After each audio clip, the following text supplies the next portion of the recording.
we are now heading into the Q&A session. If you have any questions, you will raise your hand or post the question in the chat box. I take the liberty of asking the first question of Professor Nuruzzaman. We all know that investment craves for any foreign direct investment craves for peace and stability in the region. Ironically enough, there were 3 anniversaries yesterday on 5th August. It was the first anniversary of the overthrow of the Bangladeshi government. Then it was the second anniversary of the incarceration of Pakistani leader Imran Khan. And then it was the 5th anniversary. And then it was the 5th anniversary of the change of the constitutional status of Kashmir in India. So all of these factors point to a lot of restlessness and instability in the region. Do you think China's initiatives or the engagements that you've referred to, can they realistically bear fruit in the presence of such restlessness and even hostility between the neighboring states? Oh, thank you very much. I think this is really an important question. That the fifth day is very important here. In Bangladesh, the 5th of August, the change of government. Then Imran Khan also brought down on the same date. And of course, the second important factor. And I see that if you look at the Chinese foreign policy in South Asia, it is primarily driven by their business interest. Of course, political stability is a big factor. They believe that if the country is not politically stable, China cannot do business with that. The Hasina government in Bangladesh was autocratic. Nobody would dispute that. But still, there was some sort of imposed stability that nobody was actually courageous enough to protest openly, publicly. Those who protested, they were simply captured and their traces could not be found out anymore. So disappearances that happened in the society. But still the Chinese business community, they preferred this particular environment. Whenever the government fell, completely collapsed on the 5th of August last year, you know who fled the country after Hasina did? The Chinese business community. Many of them left Dhaka, left Bangladesh en masse. And we are actually surprised what was the reason. And I have some Chinese friends. I talked to them that those businessmen, they actually were frightened. They were scared too much because political instability would unleash more violence. And more violence means more destruction, killings in the society. So the Chinese people are not used to this particular political environment. But now after that, our chief advisor, Professor Mohammed Yunus, Dr. Mohammed Yunus, he visited China. Just in July in June, and we had very fruitful discussions with the Chinese government.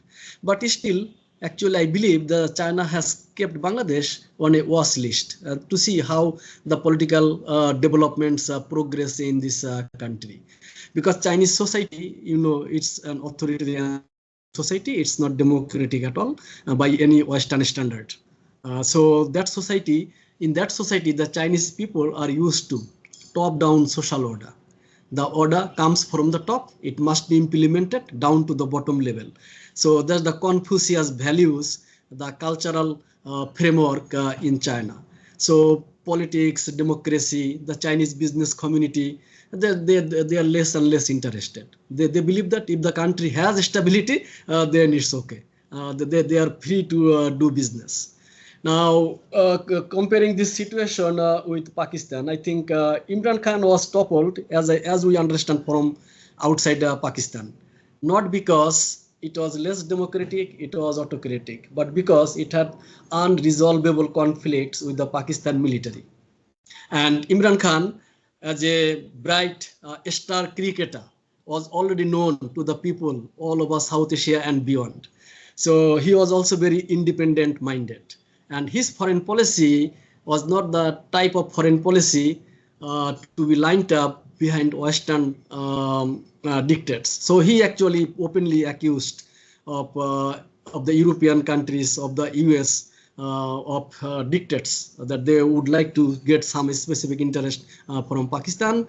And probably he was not that much tactful, because he could have avoided visiting Russia at that time. That visit actually came as a suicidal incident for him, I believe personally, from this part of the world.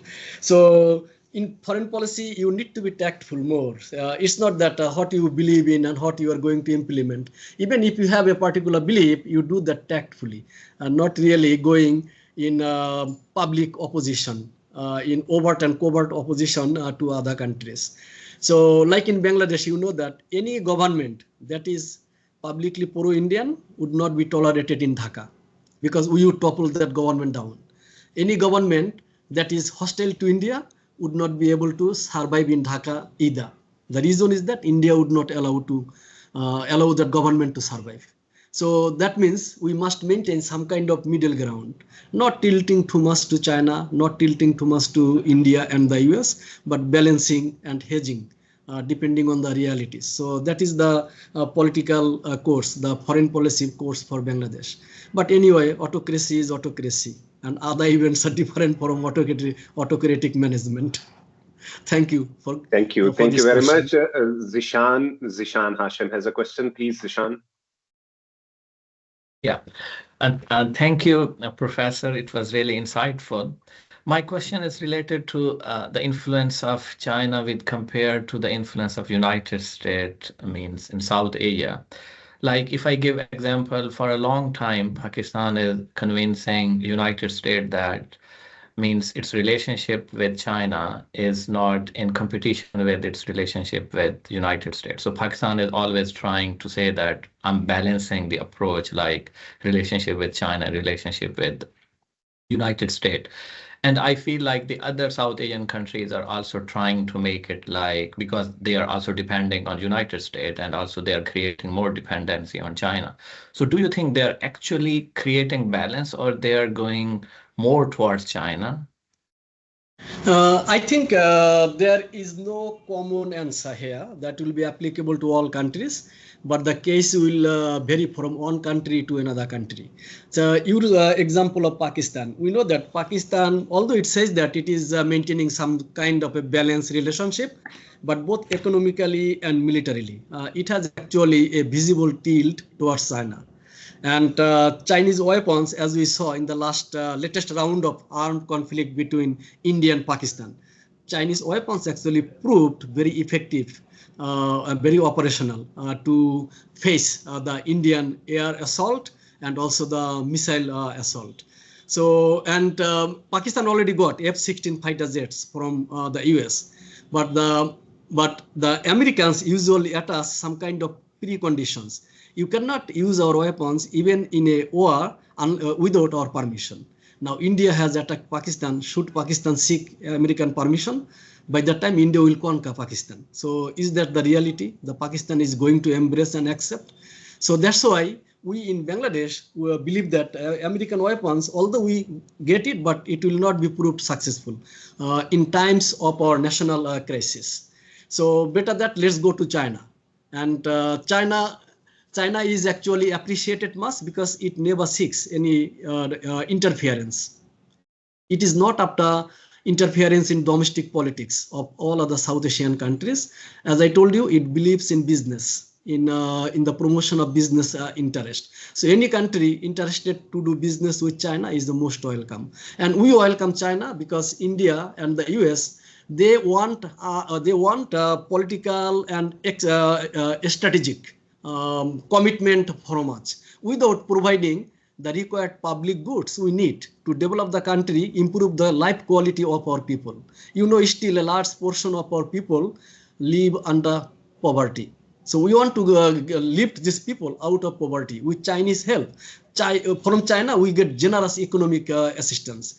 But can we really trade just Chinese generous assistance for American and Indian political expectations? It's not really realistic. So economically, there is no way but to develop closer ties with China. The Americans, the Indians may call it a China tilt policy. We don't mind, but this is the reality for us, that we need Chinese assistance, Chinese cooperation to develop our country. But yes, of course, politically, historically, culturally, we are much closer to China. Before 1947, the whole Indian subcontinent was a single political entity. After 1947, two politically independent states. After 1971, another independent state emerged, and that is Bangladesh. So this is the reality. We have to live with this particular reality. Now, if the BJP comes up with the slogan "Akhand Bharat, Undivided India," who is going to listen to BJP? We got independence not because to give up independence to BJP domination. And the same is true of Pakistan. They are not going to surrender to Indian demand, right? Pakistan is maintaining its independent status. Now, out of all South Asian countries, Pakistan has more strategic autonomy.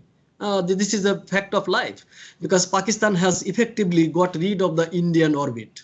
And it is difficult for us in Bangladesh. Very difficult for us. Our geographic predicament. Look, we are surrounded by India from all sides, except 176 kilometers of borders with Myanmar. And that country never stays in our memory. We don't even remember Myanmar as our neighbor, because culturally, politically, economically, it is much disconnected from us. It is only the Rohingya issue that brought us closer to each other. And we never succeeded in negotiating a solution of the Rohingya refugee crisis. The people from Myanmar, they come, they negotiate. Whenever they sit with us around the round table, negotiating table, they agree with us. But once they go back, they forget everything. So that's a big problem with them. They never actually honor the commitment they make. So now see that, how the tilt or not tilt. If it serves our interest, why not? Close economic relations with China. If it does not serve, we will go to other countries. But the Americans should not really mind it. America has a battle with China to fight, but they should not make us actually victims of this competition with China. This is completely unethical, immoral on their part. But still, you see, by imposing 35% tariff rates, they actually forced us to delink from China. But delink is no option for us. Neither it is an option for Pakistan. Never. It cannot actually be the option. I hope I have been able to give some reasons. Yeah, thank you very much.